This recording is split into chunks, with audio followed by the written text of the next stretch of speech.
kicking off the morning with the sound of beautiful GT cars. Getting off nice and early. It's the Australian GT Championship, and there's Roger Largo in the lead from James Konduras, Tony Quinn, and then one of these beautiful new Mercedes AMG GT3s. Chad Nail on Alex Davison kicking off the morning. Peter Hackett, that's aggressive. And that is a horrible accident down at turn 9. Oh dear. Peter Hackett just getting a bit out of shape under brakes and couldn't pull the car up before crashed into our race winner from yesterday, James Konduras, who was definitely the innocent bystander there. Tony Quinn getting hit as well.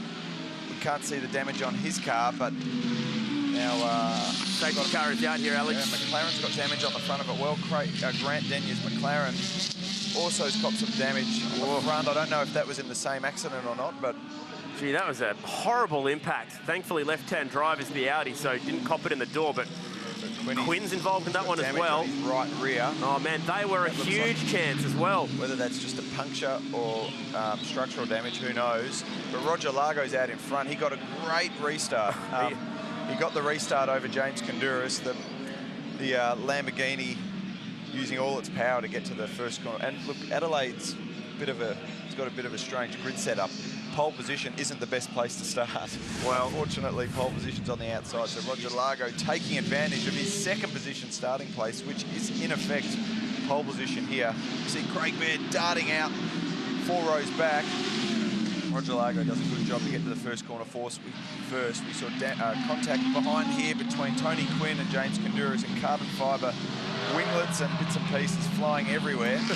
Cleaner than last year's start to the Sunday race, at least through that part of the track. Carefully, the McLaren, I think one of those big winglets on the there it is, right on the back of corner of the McLaren flew off there on the outside. So there's carbon fibre confetti. Thousands of dollars worth of carbon fibre shattered all over the road now. That was the first contact for James Konduras, the pole sitter.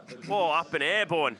Taylor with a bit of hang time over the curbs. He's got one of the shortest pit stop times in the front part of the field. This is the moment though. The Merc pulls to the inside of Quinn. Hackett just braking way too late. You don't see the wheels smoking up in these cars, obviously, because there is ABS braking system, but it doesn't really magically make you stop quicker. T-bone too late. So that's a huge contact with the bonnet fly up on the Mercedes there. That's a brand new 2015 Audi and a brand new Mercedes.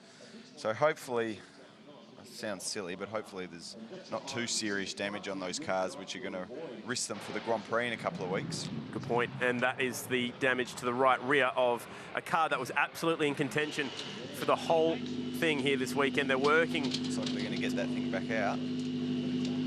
Hopefully it's just a flat tyre and a bit of body damage.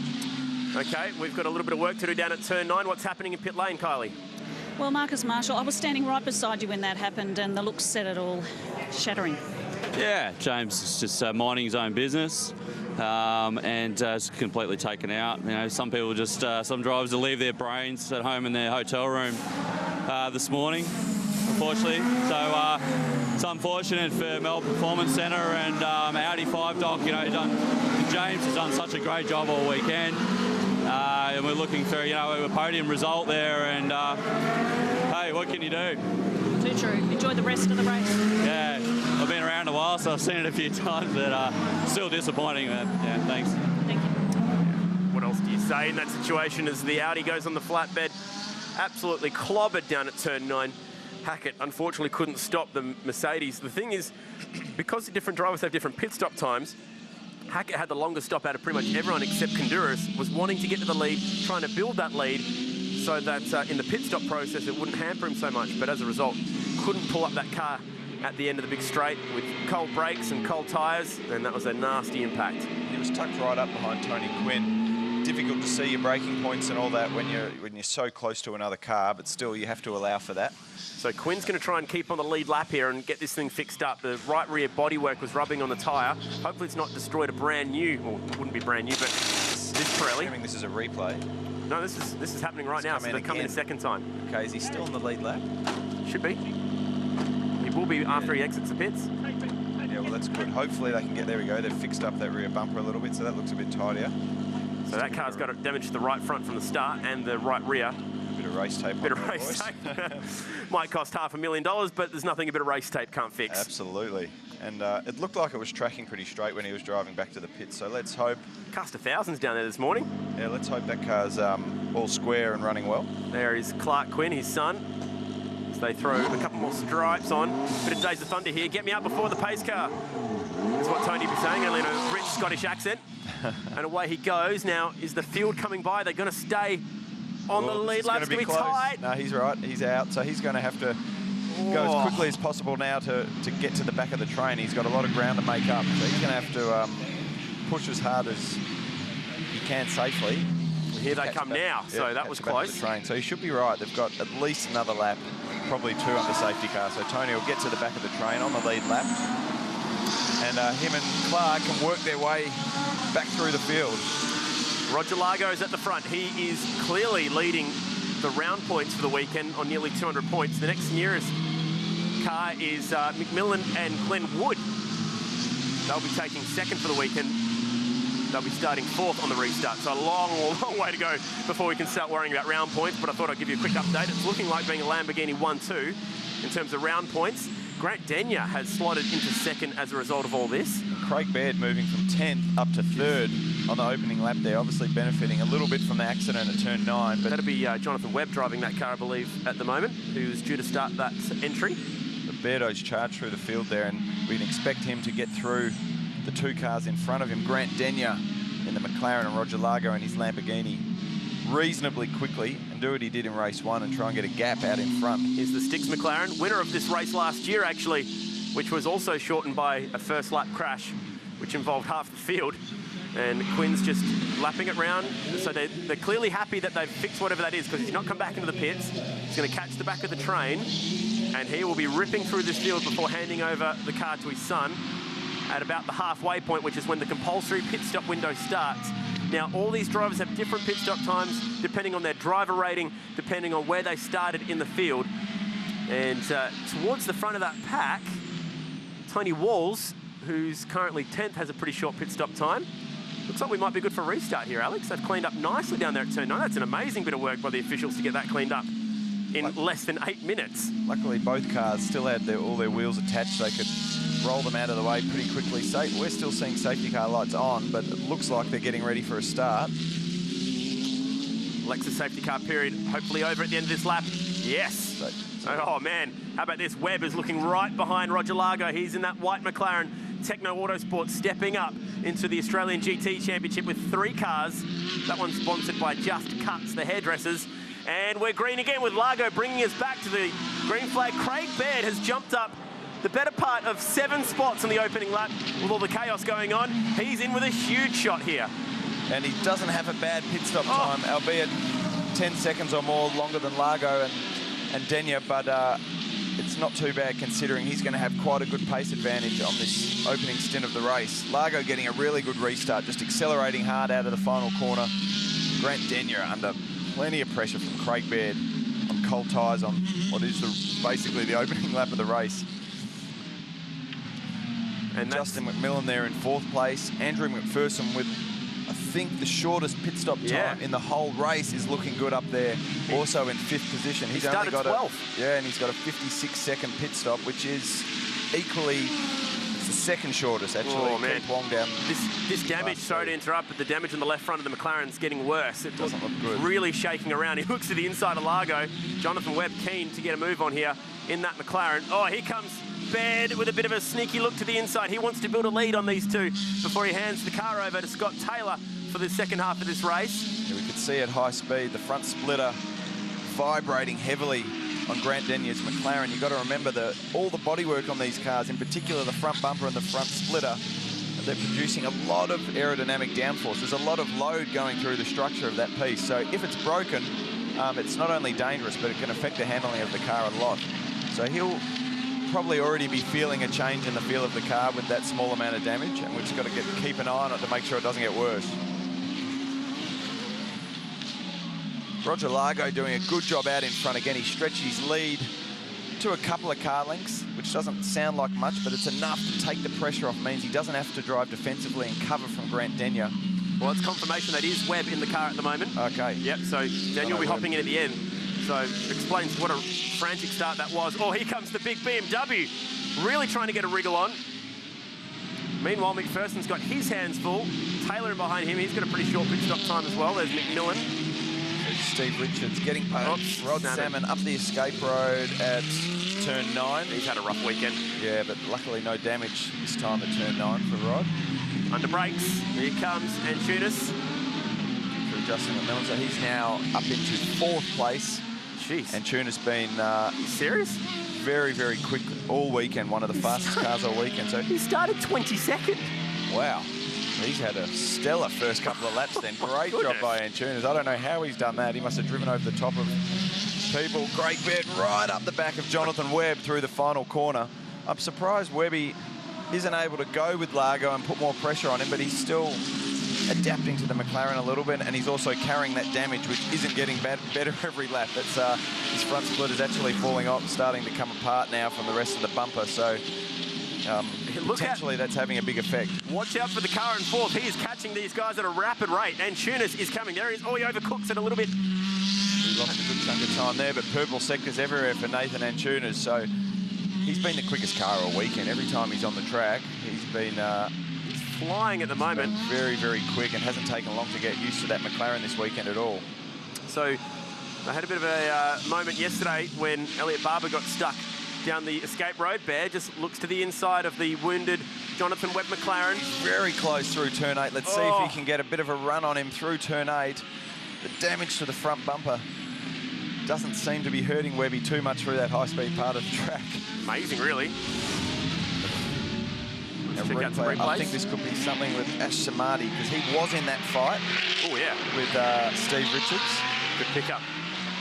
I wonder Who if did he came get caught up with? It was just behind Richo in the BMW. Ooh. That's Griffith. Mark Griffith getting tangled up with Ash Samadi. We didn't see exactly what happened there. And this is, that's another one, so that's Taylor. It's the Taylor Bart Moore entry with Grant Taylor at the wheel there, making a little bit of contact. Oh, second is going off here. The battle for second is on. Largo's loving this. This is giving him that little bit of a breather that he needs. Craig Baird will be looking for a move up the inside into turn 4 this lap. For sure he's going to have a go. And up the inside, pulls that off cleanly. Car looks really composed over the bumps compared to some of the other cars out there. They're all jumping around all over the place, but the Mercedes looks like it's handling the curbs and bumps very nicely. Pretty much the only Mercedes that's been out of trouble this weekend is Ricky Capo in the Z4. Pair of Porsches doing battle behind him. John Martin's been ripping through the field. He started last. Here he is now inside the top 10, convincingly inside the top 10. He's charging through. Great drive from a former LMP2 racer at Le Mans. Up the inside of Ricky Capo. Wow. So he's now moved up into that'd be 7th place. Wow, he started back in 25th. So doing a great job in equally the oldest car in the field. Still quite a good car though, these old 997 GT3Rs, considering it's basically a 2013 spec. 3 or 4 years, 3 years in this game is a lifetime. The development that's happened in GT3 racing over the last 3 years, especially with aerodynamics, is immense. So he's doing a very good job in that older car, and I'm sure he's looking forward to getting into the current 2016 spec 911 GT3R later in the year. Here comes Baird. He's onto the back of Largo for the lead, and Tunis putting pressure on his teammate and team boss, really, Jonathan Webb. Is this the moment for Baird to take the lead? Roger from a long way back. Inside, big move. Still gets it pulled up, so great move there. Good job, Craig Baird. And good awareness from Roger Largo. Yep, good job by both of those guys. Roger Largo's experienced enough to know it's much better for him to hook onto the back of Bairdo and try and cut out some good lap times before the end of his stint. Would have raced each other a lot in Porsche Carrera Cup. Now the battle for third is on between Jonathan Webb, who's starting to struggle with that front grip, and Nathan Antunes, who set the fastest lap of the race last time by, and also set the lap record here 2 days ago, so he is definitely going fast.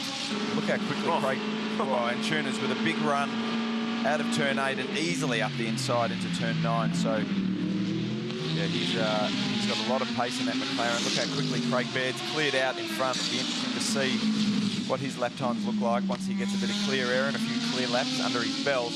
Baird's lap time's his pit time will be 4 seconds shorter than the 61 McLaren.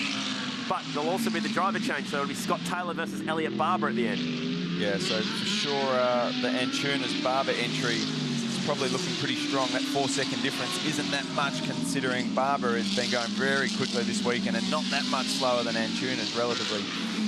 Probably a lap away from that pit stop window opening, so they'll have to go back around again. Here comes Emery to the inside. Oh, that's tight on the M6. Oh, contact with the M6. Oh, no. Now that is Steve Richards behind the wheel. You won't be overly impressed with that bit of driving. Not at all. He started 20th in this race and had moved his way up into 12th position. So there it is. Very upset with that. Compulsory time pit stop window is open. Capo under pressure from Tony Walls. Here comes Emery. This car got a penalty for turning around Morecambe yesterday. And up the inside goes Griffith, who had a bit of a nightmare race yesterday. Contact with Elliot Barber. Actually pulled the belt off Griffith's water pump, which is why we saw him spin out, and then all the steam coming out from the front of that car. So it explains what happened there to him yesterday in this amazing new Mercedes AMG GT3 with Hog's Breath sponsorship this weekend. And that car there, Taplin and Canto doing a good job this weekend as well.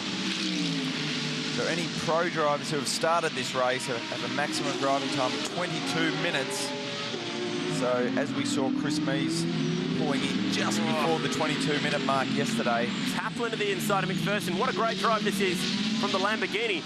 Dean Canto is going to be taking the wheel of that car, and he will be strong. Pit stop window's open, by the way, so in comes the first one, and that'll be McMillan, who will hand this car over to Glenn Wood. And Glenn's been driving that car really well this weekend. Their pit stop time is 1:20, which is about average for the front guys. Here we go, Justin McMillan. Not Justin McMillan, sorry, Roger Largo under plenty of pressure here. Bed's checked out, he's got a 4-second lead here. And he's done a 21.4 fastest lap of the race, which is what you'd expect with him with clear air out in front. He'll stay in to the maximum time that he can, which will probably be another 2 laps roughly. And Antunes has passed so many people down into turn 9 this weekend already. I'm sure he'll be thinking about that right now as they approach turn 8. Can he get a good run through here? This is the moment where we saw Courtney and Winkup put on a show yesterday, and it's a great exit. Very close, and he'll do this move easily. Roger Largo, no option but just to let him through on the inside there. And, this is the Hayden Cooper, John Magro car. That's the Cooper in it at the moment. Just go off down the return road, brings it back on. Plenty of black Lambos out there. If you're a Lamborghini fan, we are expecting the new Huracan to enter the series soon, which is actually built in Italy, unlike the other Lambos racing here, which amazingly built in Germany, alongside cars like the Audis, for example, that are built in Germany. Different place, though, that they build them. So Antunes now will be off after Craig Baird. I'll be interested to see how their lap times compare. Now, they're going to have... with a 20.3, 3/10 quicker than Baird in the second sector, so he's showing good pace. And they only have maybe a couple of minutes left at most, elapsed time. No, 4 minutes left, those two, so they'll get a few more laps still. Here's the Jeff two Emery pro guys.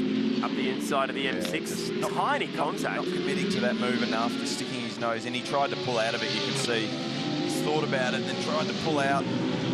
You're at the mercy of the ABS gods by that point. Yeah, at that sort of back pocket of the car, Richo wouldn't have seen him.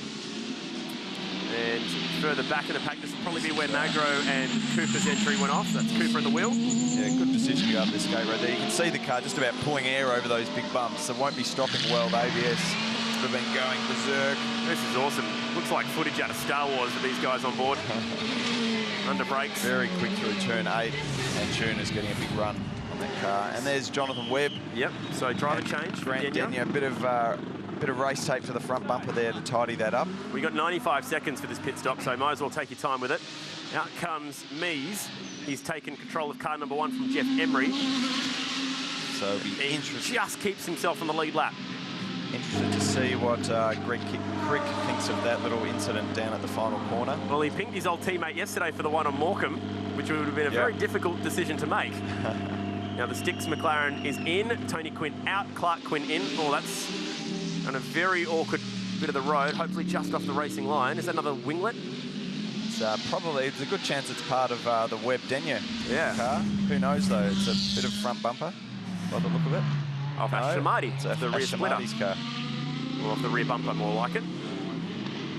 Shouldn't affect him too much. And here comes the wounded Webb and Denyer. McLaren still in with a fight here. Hopefully they take that up as well as they possibly can. McLaughlin's next pass. Into the race without it falling apart. Oh, and no grip down there for Denyer. slow to come up to speed here. He's going to lose another spot potentially to Greg Taylor, is that? In the R8. Someone's locking up the brakes, which is rare. Oh, it's actually spinning. And it's the second Jamac Pem entry of Steve McLaughlin facing the wrong way. Awkward place to be sitting. That's the older model Audi that we have running in the series. He's going to whip it off down to the escape road here and try and get it turned around. He's actually done a pretty good job there to get that facing in the right direction. Now Baird pits. Craig Baird into the pits. Now, will they maintain their lead here at the end of this pit stop sequence? Guys like Ellingham and McPherson have the shortest pit stops of the guys around the front of the field. Greg Taylor also had a fairly short pit stop time of 1:10. Roger Largo's 1:18 will bring him back into contention with this car because he wasn't that far off. And Largo's in the pits right now as Elliot Barber takes the controls of the Techno Autosport McLaren off Nathan Antunes. What a drive from Antunes. The winner of this event last year started towards the back, got himself inside the top 3 with a superhuman effort. That was a fantastic drive. Did so without putting a mark on the car. Must have had an amazing first lap. I'd love to see onboard footage of the first 2 laps with Nathan Antunes because he must have sliced through that field. In 2 green laps, he passed over 25 cars pretty much, which is just about, well, it would have been about 20 cars all up in 2 laps. I dare say we'll see it on YouTube in the not too distant future. Samadi comes out, that's tight. And he comes out right in front of Greg Taylor. So the battle is on right there. Samadi will be on slightly cold tyres, although they'll still carry plenty of heat from the first stint. They cool down a little bit in the pits. And Ash just running wide over the bumps, still getting up to speed. Taylor is our trophy class champion from last year. Shared that car with, or shared the older car with Barton Moore. Capo's in the pits. There goes the Gragul Ferrari running in our invitational class this weekend. And Scott Taylor getting out of the pits now, accelerating down to turn 1. He'll be wanting to get up to speed as quickly as possible. He's going to have Roger Largo chasing him down. He's just out of the pits now as well. So the battle is on here. Craig Baird has handed the car over to Scott Taylor, and the race is absolutely alive. Scott Taylor's come out of the pits in 2nd position. Andrew McPherson up front at the moment. Andrew McPherson having the shortest pit stop time out of the whole field. Craig Baird already has 5 wins in the streets of Adelaide in this category, the Australian GT Championship. What are we going to see here? Oh, that was a close Taylor one. avoiding contact with the back of one of the Porsches, and luckily did a good job to avoid contact once he'd broken a little bit too late there without hitting anything. He's back underway pretty quickly. In comes McLaughlin. You can see the control pit stop time ticking away there in the windscreen. Jamac Pem and this amazing team, Melbourne Performance Centre, putting together these Audis. I was surprised McLaughlin's using one of the older model cars because he raced one of the current cars that he owns at the Bathurst 12 Hour. So this time by, Taylor will take his lead. Oh, we saw this at the 12 Hour, didn't we? No, it's Elliot Barber. After such a good drive, trying to do the old Control-Alt-Delete at the moment to get this thing fired back up. Yeah, we saw Alvaro Parent doing exactly the same thing on the pit straight at Bathurst.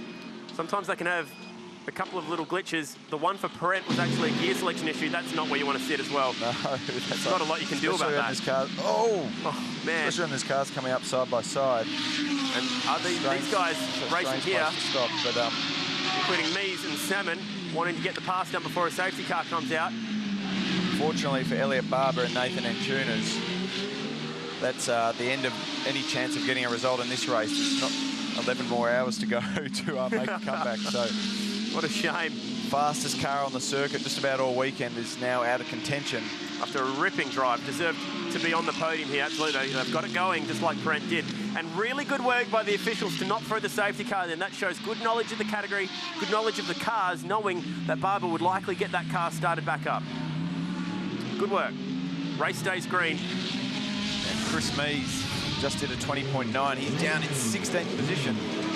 Gear selection issue it was. Gear selection issue. You can see he's got no gear.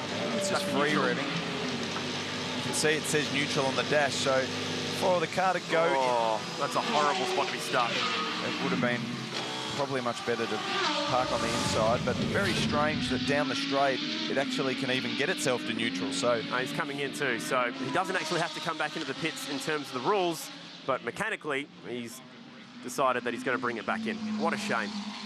After such a good drive too from Antunes. I'd be really interested to know the details of that problem, because to get down through all the gears back to neutral in a sequential box isn't that easy. But there's Scotty Taylor. Now what's happened here, because that gap was 5 seconds, only a lap ago. Well, Roger Largo is up to speed. He did the first stint in the race.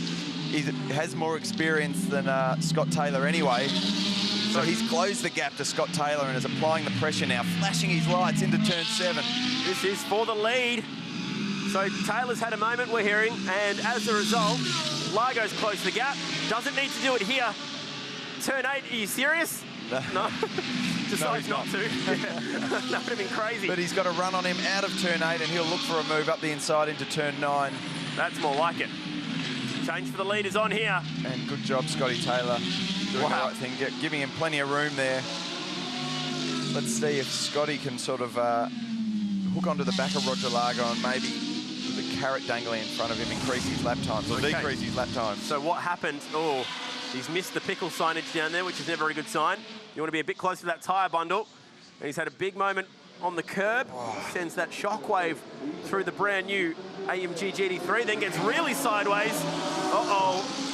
We saw Griffith do this and actually park it in the fence. No, not much correction going on there, so he's lucky to keep that Mercedes off the wall. This looks exactly like Mark Griffith's moment from earlier in the weekend. But he's going to tag it. No, he's going to make contact with the wall. Oh, okay, yeah. Quite heavy contact. Whoa, he is really lucky that he didn't just completely park that thing in the fence. Yeah, and it would have pushed him back on the racetrack if he'd done that too. It could have been a nasty jump. That was reasonable contact. You'd be a bit worried that everything's going to be safe and secure for the rest of the race, but it all looks okay. They're lucky to be in second at the moment. And Tony Walls in the other McLaren, seems like there's nothing but McLarens and Mercedes out there this weekend, there's that many of them, is in third in the objective McLaren. He's chasing Taylor down here. Here he is. So with 10 minutes remaining, Tony Walls sitting in a very strong position in third place. Now this guy's worked out the pit stop control times well. Oh. So we've got Elliot Barber back out on the circuit, but going back in again. So his windscreen wipers going this time. Might need that later this afternoon. There is a chance of rain. KK, what's happening down to pit lane? Well, unfortunately, another interview that I don't enjoy doing. Nathan Antunes, you were doing so well, and obviously not the result you're after there with that car stranded. It must have been awful for you to watch that. Yeah, it's a bit, it's definitely not our weekend. You know, that's motor racing, it's how it is. I just feel sorry for Elliot because, you know, I've had some okay running this weekend and Elliot's just had dramas. So I feel a bit sorry for him. We definitely know the car is fast, so we're going to be good for Grand Prix, that's for sure. But just one of those weekends, I guess. Talk about fast. Talk us through those laps. It's like you picked them all off one by one. We're here to race, you know, and I knew that I had to make up some good ground at the early stages. So I just made a commitment, went for it. Great to see. Thank you. Getting his hair cut at the same place as Rick Kelly, clearly. Nathan Antunes. Not a hair out of place after a very big fight in the opening stint of this race. What are they saying here? Just trying to figure out the electrics on that car, the electronics, I should say. Here's Largo. He's drinks ahead. Still off the back of the 12-hour where he shared this car with Luke Yordan and Steve Owen, if you're wondering why their names are still on the roof of this car. They were not really in contention for winning the 12-hour, but it's amazing how different set of regs and sprint race format, all that sort of stuff here this weekend can play out. And now all the pit stops have played out. We've got Largo, Taylor, Walls, Justin McMillan, or Glenn Wood. Yep. Going nice and cleanly over that turn 1-2 chicane. No dramas there. And the battle for second here. Walls flying up to the back of Scotty Taylor and putting pressure on. We saw Tony Walls, along with some of the other amateur class guys, popping out in the front of the field in one of the earlier races this weekend.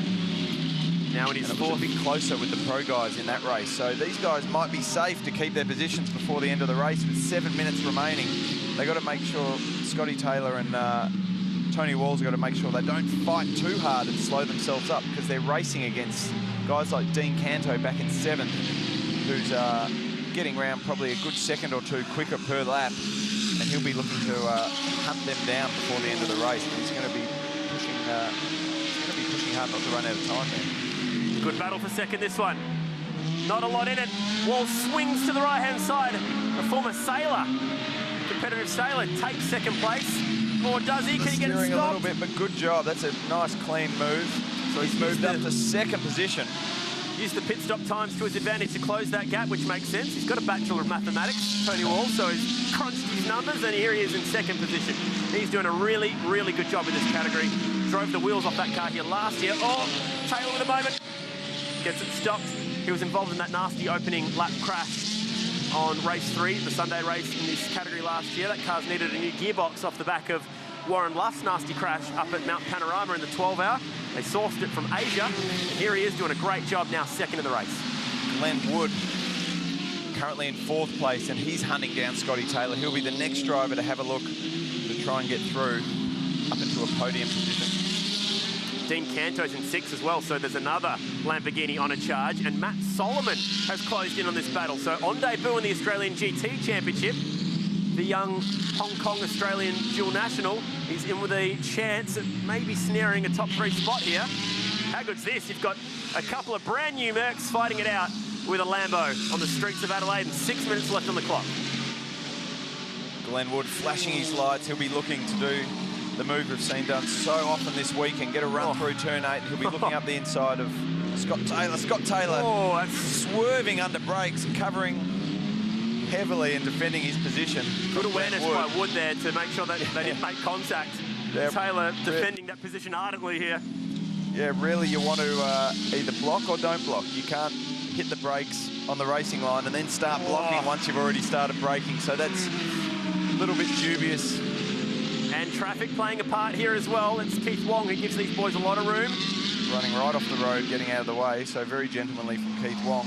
Scott Taylor's got to be careful with those defending tactics. It's no problem to defend and drive down a narrow line, but you've got to stay in a straight line once you're braking. You've got to pick one or the other. Now, what can Solomon do here in the trailing Geelong Sales Mercedes? Wood under brakes, uses the ABS, smashes that brake pedal and gets the job done. Or does he? Carried a lot of speed into that corner, so did a good job to keep it on the track, but he's got the job done. So he'll put his head down now and see what he can do about Tony Solomon Walls. brings a surprise to turn 6, and that was the result. Taylor didn't know he was there, took the corner, contact made, and he's rolling all the way back towards the fence. Oh, nice work using the rear view camera in that car. It's a good effect, and that's Dean Canto swinging past. Hopefully he doesn't get pinged for a dangerous re-entry there. There wasn't much he could do about the position he was in. So, yeah, Scotty Taylor fighting hard, doing a good job to defend his position, but just getting caught out with Matt Solomon. Here's Aaron Tebb, who's swerving around behind him. Looks like there might be something wrong with that car. Here's the move once again. That was very aggressive from Wood. No problem with that one. Early understeering out into the wall. Did a good job to get that move done. Big commitment up into turn 4 under brakes. And Matt Solomon, not a move you normally make, but he was a fair way up the inside and then decided to try and pull out of it when he could see Scotty Taylor coming across. So tricky one to call that, but in the end they both are continuing in the race without severe damage. There it is. Now every single brand new Mercedes has a scratch on it. Great. Good stat. Yeah. Here is the Ferrari. Tim Macro actually in that car at the moment. Great open wheel driver. Yeah, good to see Tim out there having a run. Very well credentialed driver, good go-karter, good open wheeler driver, Formula 3 champion. Race leader with a commanding lead here. 10 seconds up the road is Roger Largo from Walls, Wood, Solomon, Canto. What a weekend for Roger Largo. He's basically dominated this weekend. On track for another great win here after one already this weekend. Tony Walls also awesome to see him up in second place. Mees just broke the lap record there on that lap. 20.3, back in 16th position, so we're not going to see him featuring up in the top 5, I dare say, by the end of the race, but he's carving out some awesome lap times. Chris Mees and Jeff Emery getting hurt a little bit by their driver seatings and long pit stop times, and also getting caught out in a couple of little incidents throughout the weekend. The black flag being held out the window on the flag stand. We'll try and update you as to who is getting a penalty here. I wonder if it'll be involving the Mercedes that we saw earlier. Could be Matt Solomon, I suppose, getting caught out in that accident with Scott Taylor. There's Mark Griffith, Ricky Capo, the sister Mercedes to Scott Taylor's car, and Ricky Capo in his BMW M4. Ricky had his dad insert some cooling into this car because hasn't got aircon and he hasn't got a cool suit here this weekend. Thankfully, it's not too hot out there at the moment. This car suffered a brake failure in testing at Winton. They've flown emergency parts from Germany in to fix it. They actually got to go and drive this car in Germany at Hockenheim to see if they liked it. They loved it. They bought it. This is the battle further back to second now. Glenwood on a charge, hunting down second position, ripping around the Adelaide Parkland circuit towards the end, and Solomon passing the older model Gullwing SLS. So Tony Walls is racing the clock here with 1.5 minutes remaining in this race. He won't want to relinquish his second position to Glenn Wood, who's pushing hard to get onto the back of him. Had a sit in this Lamborghini the other day in the pits. It's got a really reclined feel in the car. The steering wheel hangs almost up in front of your face. They do have a very laid-back seating position, the Lamborghinis. They always have such a low roof height. They have to get the driver down low so he fits in there. But Tony Wall's doing a great job out in front of Glenn Wood, second overall in the race, obviously. He's done a 22.5 lap time. This will be the second last lap, I'd hazard a guess, depending if Roger Largo gets back before the 50 seconds that you can see top left of your screen is up, which should leave a really good battle for second. Tony Wall's driving smoothly, he's flowing the car nicely, and he's maintaining quite a good gap to Glenn Wood. Although he is closing the gap, he hasn't closed it as quickly as I would have anticipated. And Matt Solomon's ranging up behind them as well in his AMG Mercedes, but with 30 seconds left on the clock, it's going to be touch and go whether we see another lap in this race or not. So we've got to see where Roger Largo is on the circuit at the moment. Here's a battle, Quinn versus Mees. This should be good stuff. Mees throwing the Audi around, desperate to pick up whatever points he can. They've had a pretty rotten weekend, second in yesterday's race, but pinged for contact with one of the McLarens. 8 seconds left on the clock. 5 seconds left on the clock. So we should get one more lap in here. Hayden Cooper, John Magro, Lamborghini heading out of the pit lane. So. I think that might have been what the black flag was. They did get a bad sportsmanship flag for curb hopping earlier, so that would be the next step. Explains it. And Quinn trailing, and the battle for second is on here. So Macro moves the Ferrari out of the way and releases the objective McLaren, prepared by McElrea Racing up in Queensland. This will be the last lap. Look at the strobe lights on the front of Glenn Wood's car. He's hitting the flasher button. Unbelievable speed. Although I do think it flashes automatically, but he's trying to distract Tony Walls, who is doing a great job keeping his eyes forward and driving a lot smoother and a lot more composed than we saw yesterday when he came out amongst the... oh no, Roger Largo's off the road. What's happened? He's let it go. Final lap of the race. Oh, and he clouts the wall. Oh no, he's ruined it. He's... Oh no, he's made a mistake. The car wasn't damaged until he did a spin turn into the wall. So getting out of shape under brakes. Oh. So he had a... Wouldn't dream of it. On the last lap of the race, he had a 12-second lead. He's gone to get rid of the car out of the return road, and unfortunately smashed the fence doing it. That now makes this the battle for the lead. Tony Walls. These guys may not know they're racing for the lead. I hope McElrea's guys haven't told Tony on the radio, because that would just put extra pressure on. But this is the final lap. Tony Walls looking for his maiden Australian GT victory. He's looking safe out in front. He's got 2 more corners to get through. You will not believe how happy he'll be if he pulls this off. He's a CEO by trade. He goes race car driving on the weekend because it's his passion. And he's about to win an Australian GT race for McElrea. Unbelievable set of circumstances. Tony Walls, you absolute legend. That is incredible. Fantastic result for Tony Walls. Wow. He's invested a huge amount of money and a massive effort to set this team up together with, and Roger Largo will be very dejected and upset with himself for that small mistake after a stellar weekend. He's driven so well all weekend, in particular in this race. He had the lead out to 12 seconds, so I really feel for Roger Largo, but can't take anything away from Tony Walls. He was the best guy today. Morecambe and Capo, and give that one to the Beamer. Just sneaks in for 8th. So how good is this for Tony Walls to come back to the track where he had that McLaren virtually destroyed by someone else's accident, and he claims a win. There's Denya Getting back to what I was scraping.